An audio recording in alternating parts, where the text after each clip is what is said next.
ஜீவ ஆரோக்கியம் YouTube channel அன்பர்கள் அனைவருக்கும் இனிய வணக்கங்கள். அன்பர்களே, நம்ம தியானத்தை பத்தி தொடர் பார்த்துக்கிட்டு இருக்கிறோம். இந்த தொடர்ல கடந்த வகுப்புல நாம ஒரு சிறிய கதை ஒன்றை பார்த்துவிட்டு அது எப்படி அந்த தியானத்தை செய்வது அப்படிங்கிறத ஒரு நிலையில நாம கடந்த தொடர்ல நாம முடிச்சோம்.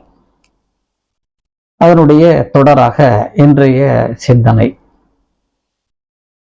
நம்ம அதுதான் பார்த்துட்டு வரோம். பற்றற்ற இறை வழிபாடு தியானம் அப்படின்னு சொன்னோம். அப்ப பற்றி நாம எல்லாத்திலிருந்தும் விட்டுடணுமா அப்படின்னு சொன்னா அது கிடையாது.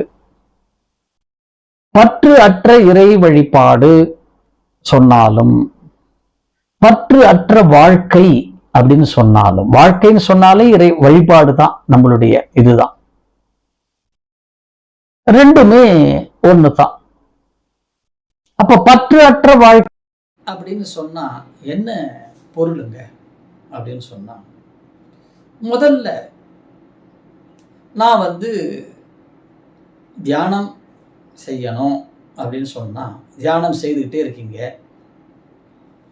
இந்த தியானம் செய்துக்கிட்டே இருக்கும் பொழுது நம்ம வீட்டில் குழந்தைகள்லாம் இருப்பாங்க, மகன் மகள் இருப்பாங்க, பேரன் பேத்திகள் இருப்பாங்க, கொள்ளு பேரன் கொள்ளு பேத்திகள்லாம் இருப்பாங்க. அப்படி நம்ம தியானம் செய்யும் பொழுது இந்த குழந்தைகள் கிட்ட எனர்ஜி, ஜீவகாந்தம் அதிகமாக இருக்கும். எந்த ஒன்றை நாம செய்யாதேன்னு சொல்றோமோ அந்த ஒன்றைத்தான் அவர்கள் உடனே செய்வார்கள்.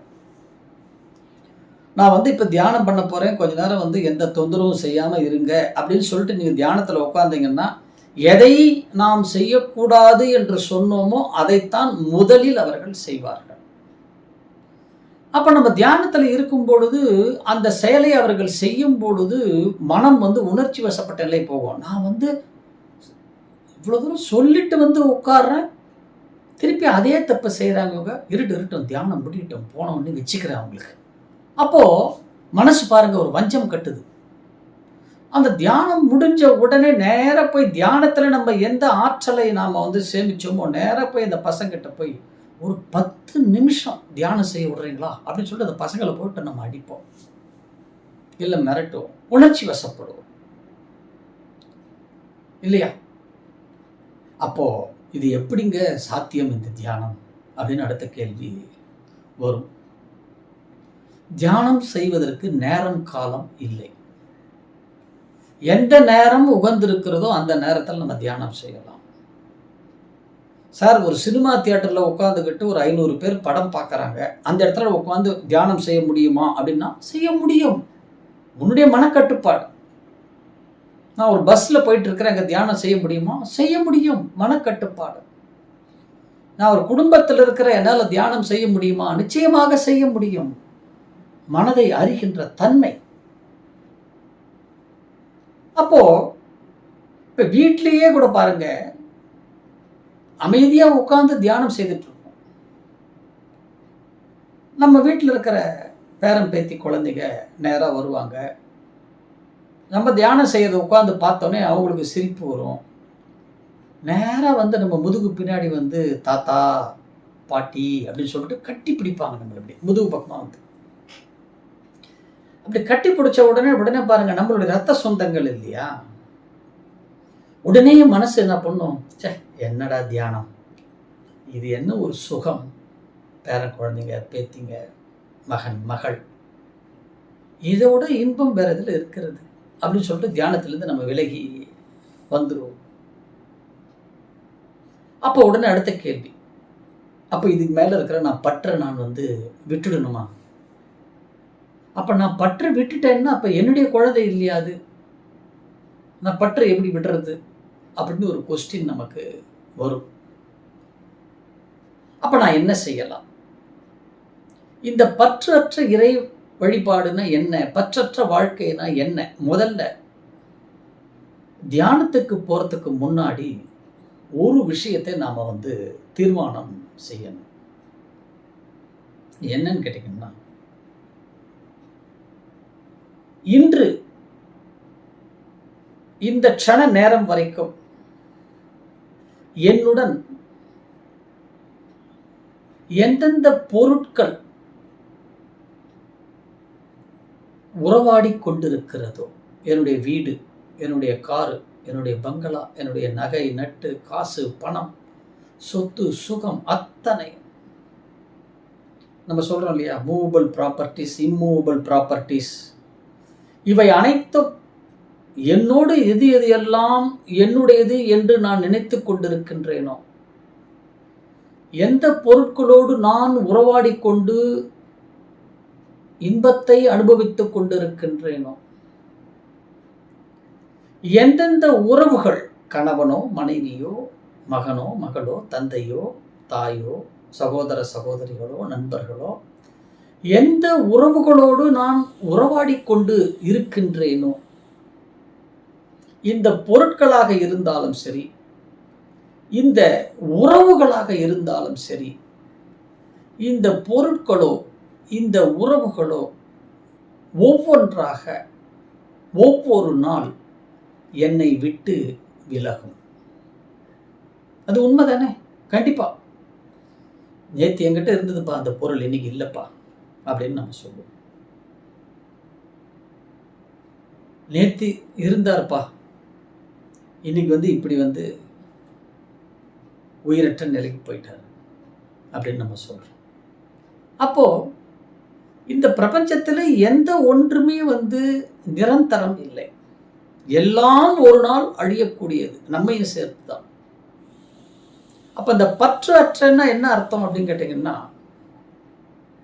நான் உறவாடி கொண்டிருக்கின்ற பொருட்களும் நான் உறவாடி கொண்டிருக்கின்ற உறவுகள் ஒவ்வொன்றாக ஒவ்வொரு நாள் என்னை விட்டு விலகும், அல்லது இவை அனைத்தையும் விட்டு ஒரு நாள் நான் போய்விடுவேன்.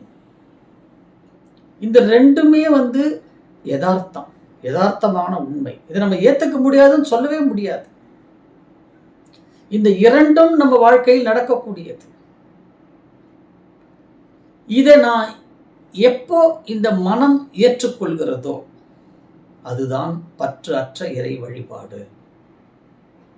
இன்னைக்கு என் கூட இருக்குது இன்பம் மகிழ்ச்சி, இந்த க்ஷண நேரம் வரைக்கும் என் கூட இருக்கிறது, இறைவனுக்கு நன்றி. ஆனால் அடுத்த நொடி இருக்குமா என்றால் தெரியாது. அதை அனுபவிப்பதற்கு நான் இருப்பேனா என்றால் தெரியாது. இதைத்தான் ஏற்றுக்கொள்ள வேண்டும். இந்த பக்குவம் வரத்துக்கு கொஞ்சம் நமக்கு கஷ்டம்தான். அப்போ எதுவுமே நிரந்தரம் அல்ல. நிரந்தரம் இல்லாத ஒன்றோடுதான் நாம் உறவாடி கொண்டிருக்கின்றோம். இந்த உறவாடி கொண்டிருக்கின்ற நானும் நிரந்தரம் அல்ல. இதை உணர்ந்து விட்டால் இந்த பற்றற்ற இறை வழிபாடு நமக்கு வந்துவிடும். அப்ப இந்த மனசுக்கு எதையும் ஏற்றுக்கொள்ளுகின்ற ஒரு சக்தி, மனோபலம் இந்த மனசுக்கு கிடைக்கும். எப்பொழுது இந்த மனோசக்தி கிடைக்கிறதோ அப்போ தியானம் நமக்கு சித்தியாகும். அதுதான் சொல்லுவாங்க, அக்செப்ட் ஆஸ் இட் இஸ். எனக்கு வாழ்க்கையில் இது இப்படித்தான் கிடைத்திருக்கிறதா, நான் ஏத்துக்கிறேன். வீண் வாக்குவாதம் செய்யக்கூடாது. கிடைப்பதை ஏற்றுக்கொண்டு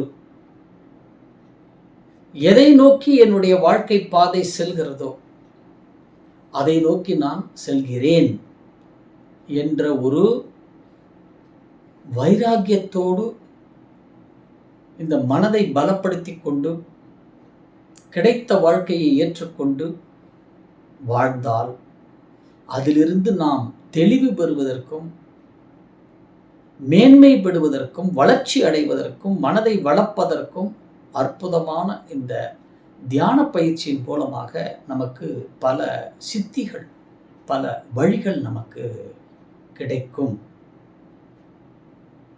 அந்த வகையில் அந்த தியானத்துக்குள்ளே எப்படி நம்ம போகிறது அப்படிங்கிறத நம்ம அடுத்த பகுதியில் பார்க்க போகிறோம் நண்பர்களே. அப்போ இன்றைக்கி நம்ம என்ன ஒரு தீர்மானம் பண்ணியிருக்கோம்னா, நடப்பதை ஏற்றுக்கொள்வேன், இருக்கின்ற வரை எல்லாம் எனக்கு இன்பத்தை கொடுக்க வேண்டும், ஆனால் என்னோடு உறவில் இருக்கின்ற அனைத்தும் ஒவ்வொரு நாள் என்னை விட்டு விலகும், அல்லது இவை அனைத்தையும் விட்டு நானே ஒரு நாள் சென்று விடுவேன் என்ற யதார்த்தத்தை, நான் உண்மையை ஏற்றுக்கொள்கின்றேன். அதை ஏற்றுக்கொள்ளணுமோ, அதை ஏற்றுக்கொண்டால் இது எப்படி தியானத்திலே சித்தியாகும் என்பதை அடுத்த தொடரிலே பார்ப்போம்.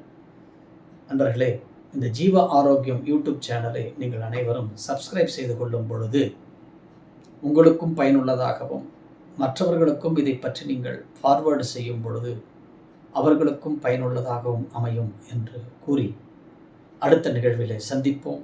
நன்றி. வாழ்க வளமுடன்.